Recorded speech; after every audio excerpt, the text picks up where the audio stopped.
Welcome to Temple Bar in the heart of Dublin City. Often referred to as Dublin's cultural quarter with its medieval cobble streets, locals and tourists alike flock here to experience the funky shops, bars and restaurants. But where did Temple Bar get its name?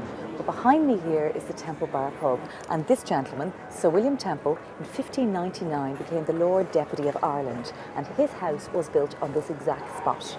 Little did he know that over 400 years later, his name would be associated with such a popular tourist attraction. Fashion these days can be quite overwhelming, especially if you're on a tight budget. We all want to look our best, but may not have the finances to do so.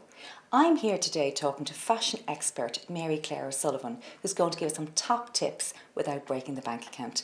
Mary Claire, you're very welcome here today. Thank you, Nina. So what are the top tips you'd give our viewers? Well, I would say to anybody really to shop around. There's no excuse for going to the first shop and buying the first pair of jeans that you see.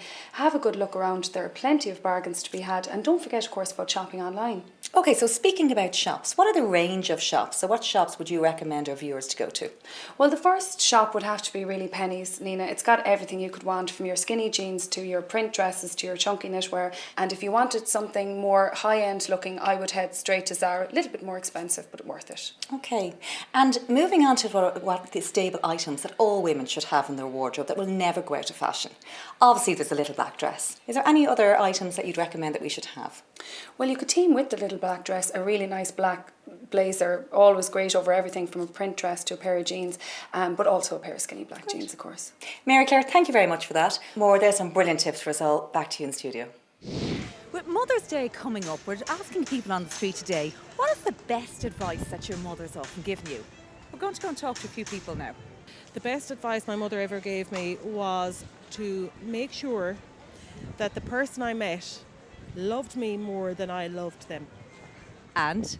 It worked. I'm still single. Oh Jesus! So you have to keep Irish trying. men. That's Irish men for you. Stay away from drugs and cigarettes. And did you? Yes. Stay in school, don't leave school. Don't trust any boy ever. Yeah, she said play the field, Robert. Oh, play on Robert. Did you play the field? A little bit, not too bad. Okay. Yeah. And was it? What was the result then, Robert? Well, I ended up with this one, didn't I? So. Maybe don't drink too much alcohol. Okay, And, that's a start. Be careful with boys. Well, I think, she always tells me to not to rush things, to wait, to be patient. Well, this kind of thing. Okay, so have you always listened to your mother? Never. Good evening and welcome to Questions and Answers. Today we're going to focus our attention on absenteeism in our schools. We all know the cliche, school days are the best days of our lives. However, unfortunately, some have never had the opportunity to experience those days. According to the Educational Welfare Act, each child aged between 6 and 16 is entitled to receive a free education.